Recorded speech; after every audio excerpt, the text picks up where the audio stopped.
and gentlemen, have you ever felt like life knocked you down so hard you weren't sure if you could get back up? Like the weight of your mistakes, your doubts, or your disappointments could bury you for good? Let me tell you something powerful today. You're still covered. There's something truly extraordinary about the power of redemption. It is the kind of power that defies logic and challenges everything we believe about failure, brokenness, and second chances. Redemption is not about simply erasing the past or pretending that mistakes never happened. It's about transforming them into something beautiful. It's about taking what was meant to harm us, what we thought would disqualify us, and using it as the foundation for a stronger, wiser, and more purpose-filled life. At the heart of redemption lies a profound truth. No one is too far gone. No failure is too great. No sin too dark. No wound too deep for redemption to reach. It's not just a reset button. It's a divine rewriting of the narrative. The things we once thought defined us, our mistakes, our regrets, our shortcomings, become the very elements that refine us. They are woven into the fabric of our journey, not as stains, but as testimonies of transformation. Redemption doesn't operate on the timelines we often set for ourselves. It's not always immediate or obvious. Sometimes it feels like we're sitting in the aftermath of our choices, wondering if there's any way forward. But redemption is patient. It works in the quiet. In the spaces where growth is happening even when we can't see it. It's like a seed planted in the soil. It doesn't sprout overnight, but beneath the surface, roots are forming, life is stirring, and something new is beginning to emerge. The seeds sprout to blossom, the flowers to open brighter. What makes redemption so powerful is that it doesn't just restore, it elevates. It takes what was broken and makes it better than it was before. Think about it. The greatest stories, the most impactful testimonies often come from places of profound struggle. The people who inspire us the most are rarely those who've never faced adversity. They're the ones who've walked through fire and come out refined. Their scars tell a story of resilience and renewal, of a grace that can only be experienced in the aftermath of brokenness. And that's how you learn to suffer with other people in a grace way. Redemption also teaches us something critical about ourselves. We are not defined by our worst moments. It invites us to see ourselves through a different lens, not as victims of our circumstances, but as victors over them.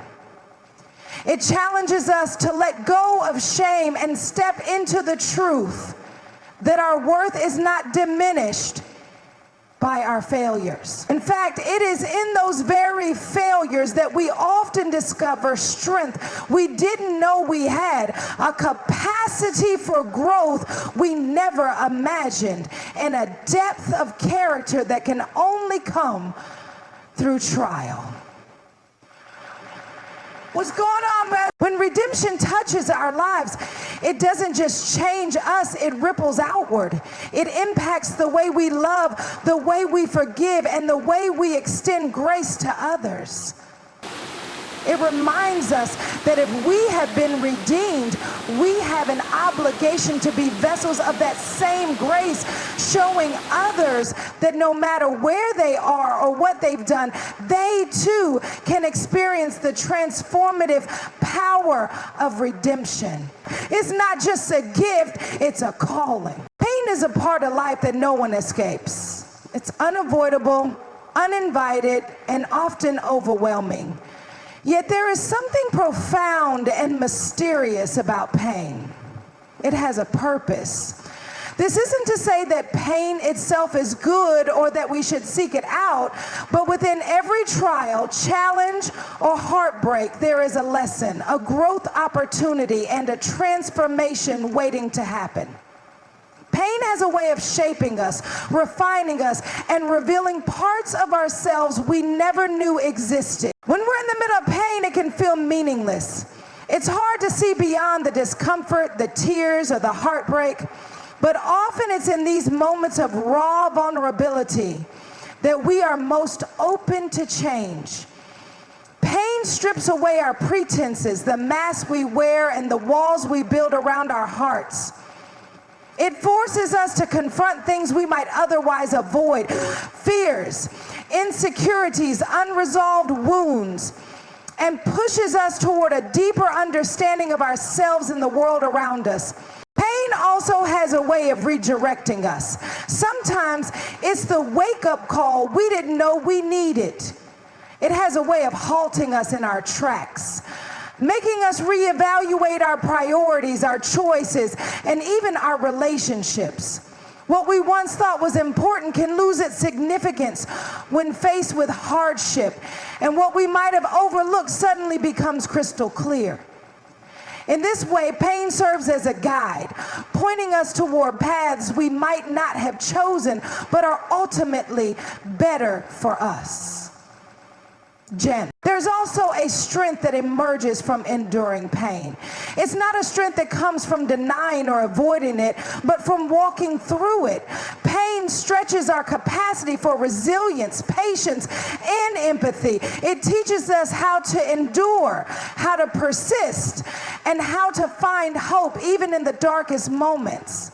The strength we gain in these times isn't just for ourselves, it becomes a source of inspiration and encouragement for others. When people see you rise from the ashes of your struggles, they are reminded that they can rise too. Perhaps one of the greatest purposes of pain is its ability to connect us to others.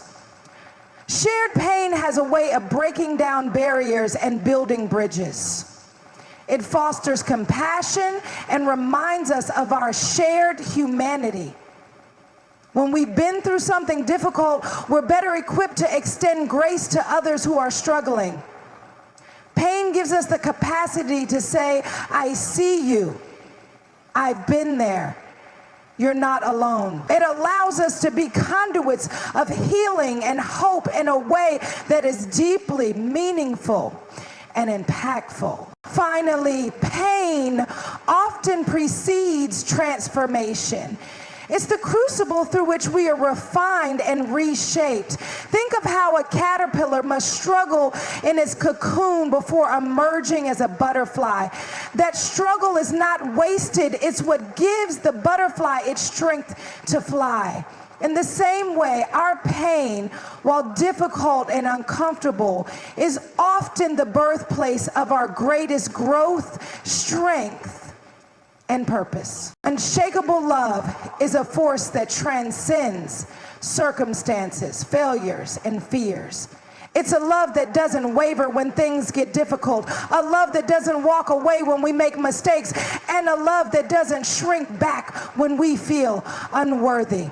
It's steady, constant, and unchanging, offering a foundation that can hold us up when everything else feels like it's falling apart. At the core of unshakable love is its unconditional nature.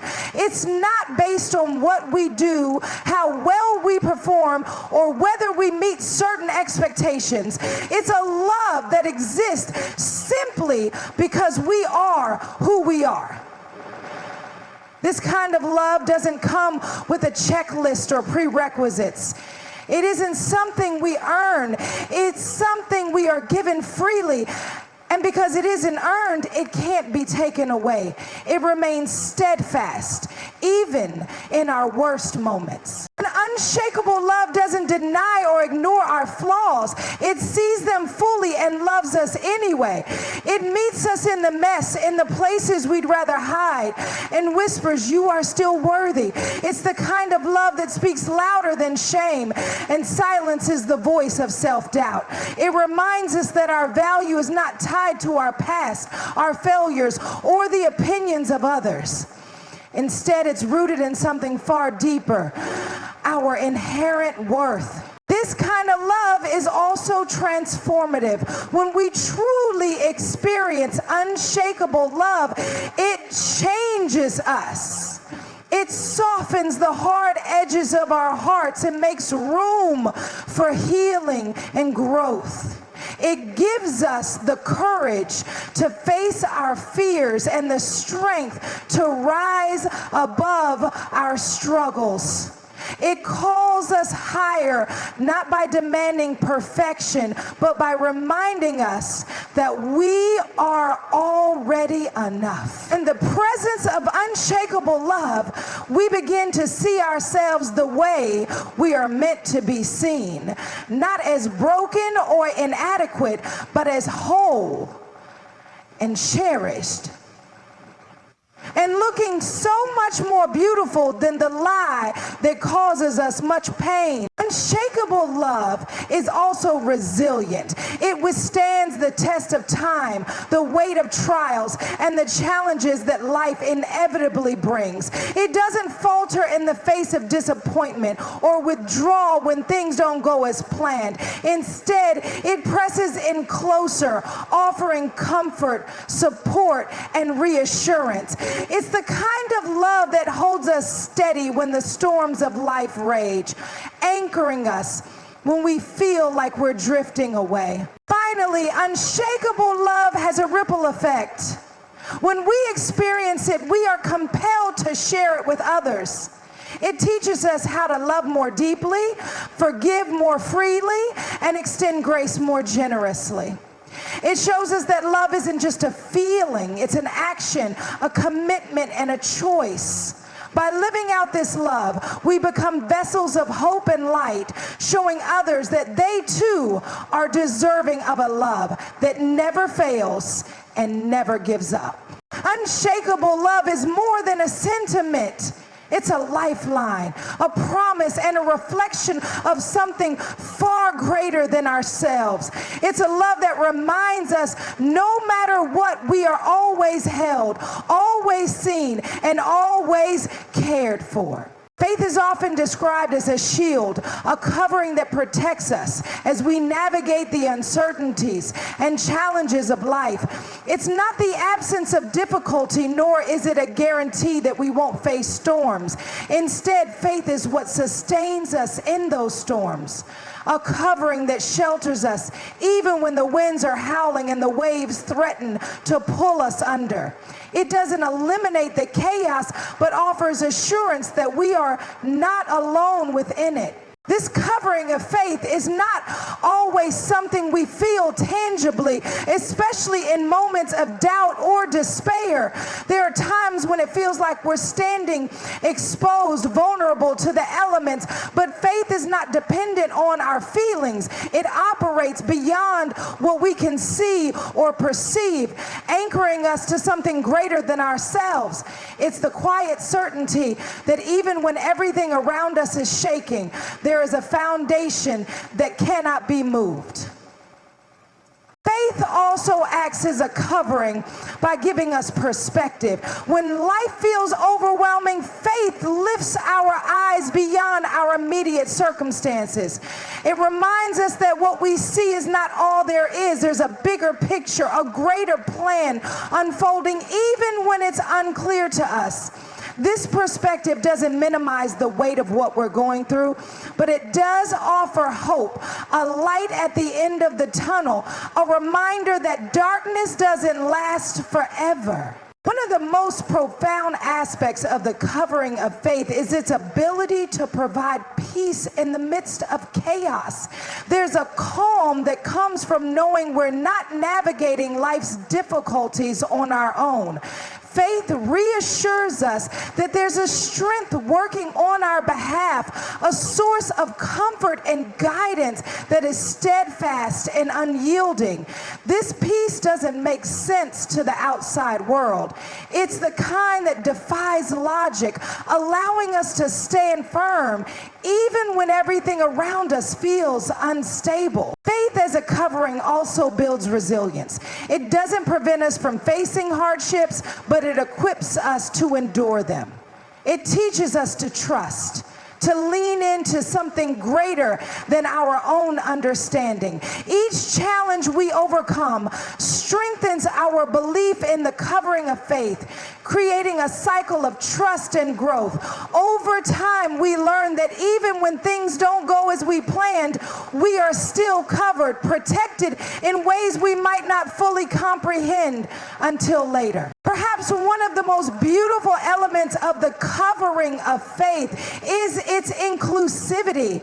It's not limited to those who have it all together or who always believe without wavering. Faith covers the doubters, the questioners, the ones who falter. It's a gift, not something earned or deserved, and it remains steadfast even when ours feels weak. This covering doesn't depend on our ability to hold on tightly. It holds us even when our grip loosens. The covering of faith is a profound and unshakable assurance, a reminder that in every season, in every challenge, we are never left to face the world unprotected or alone. Man, in the name of Jesus Christ, we come into the garden and we face the world about to enter into a battle. Rising from the ashes is a powerful metaphor for transformation, resilience, and renewal. It speaks to the human capacity to recover from life's most devastating blows and emerge stronger, wiser, and more determined. It is not simply about survival. It is about flourishing after loss, about finding beauty and purpose in what seemed irredeemable. When everything feels like it's been reduced to ashes, whether through failure, heartbreak, or unforeseen tragedy, it can feel like the end of the story. The ashes represent what was lost, the dreams that crumbled, the plans that didn't work out. They are a stark reminder of what once was, now seemingly gone forever. Yet within those ashes lies the potential for rebirth. The ground may feel barren, but it's fertile with possibilities waiting to take root. It is in this space of apparent devastation that new beginnings are born. The process of rising is rarely instant or effortless. It often begins in the depths of despair, in moments when moving forward feels impossible. But the first spark of renewal comes when we realize that the ashes are not the final chapter. They are a moment in the journey, not the destination. Rising requires a shift in perspective, a willingness to see the remnants of what was not as an end, but as the foundation for what will be. Resilience plays a critical role in this transformation. Rising from the ashes demands courage to face the pain, to confront the loss, and to begin again. It's about showing up for life even when it feels easier to give up. Resilience is not about denying the hurt or pretending the ashes don't exist. It's about acknowledging them while choosing to rebuild.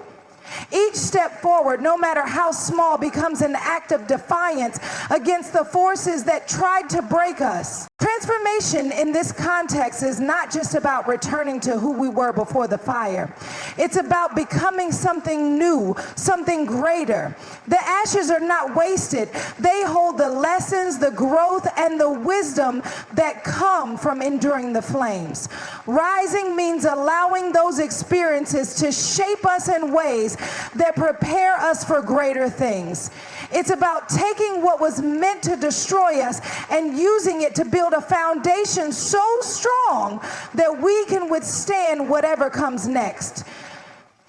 What's remarkable about rising from the ashes is how it inspires others. When people see someone who has endured loss, pain, or failure stand tall again, it reminds them of their own capacity to overcome. It's a testament to the human spirit, to the power of hope and perseverance. Our rising becomes a beacon for those still sitting in their ashes, showing them that they too can find their way forward. Rising from the ashes is a journey of redemption, renewal, and resilience. It's a reminder that destruction is not the end. It's the beginning of a new chapter, one written with the strength, wisdom, and beauty born from the fire. Walking boldly in assurance is about living with confidence and clarity, even in the face of uncertainty. It's a posture that says, I know who I am, I know what I carry, and I trust that I am equipped for whatever lies ahead. This kind of boldness is not arrogance. It's a quiet strength rooted in a deep understanding of one's worth, purpose, and the foundation upon which life is built. It's about stepping forward, not because every detail is figured out, but because there's an unshakable trust in the journey.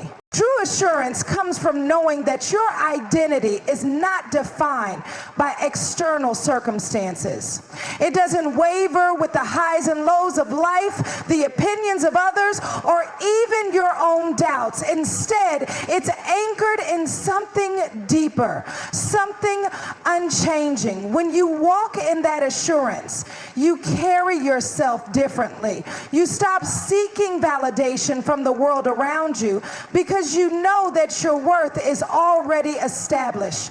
This freedom allows you to take risks, embrace challenges, and step into spaces that once felt intimidating. Walking boldly also means embracing imperfections. Assurance is not about pretending to have it all together. It's about showing up authentically, flaws and all. It's understanding that perfection is not a prerequisite for purpose. When you walk boldly, you're not afraid to be seen in your humanity. You understand that your mistakes don't disqualify you, they shape you. Each misstep becomes a stepping stone, each setback a setup for something greater. Boldness comes from trusting that even when you stumble, you're still moving forward. This kind of assurance transforms the way you approach opportunities.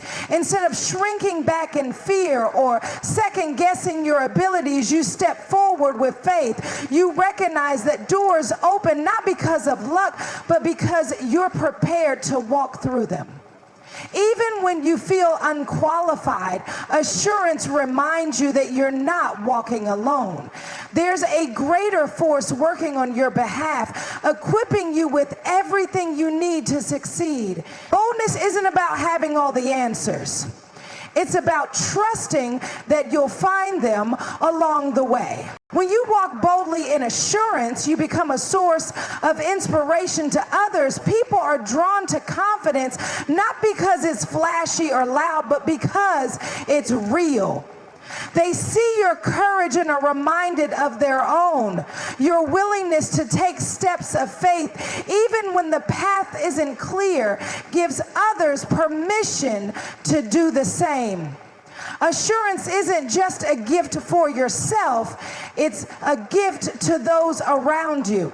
It's a reminder that living boldly is possible for anyone willing to trust the process. Ultimately, walking boldly in assurance is about living a life that reflects hope, purpose, and trust. It's about moving forward with conviction, knowing that what lies ahead is worth pursuing. It's a declaration that you are here, you are ready, and you are unshaken by the unknown.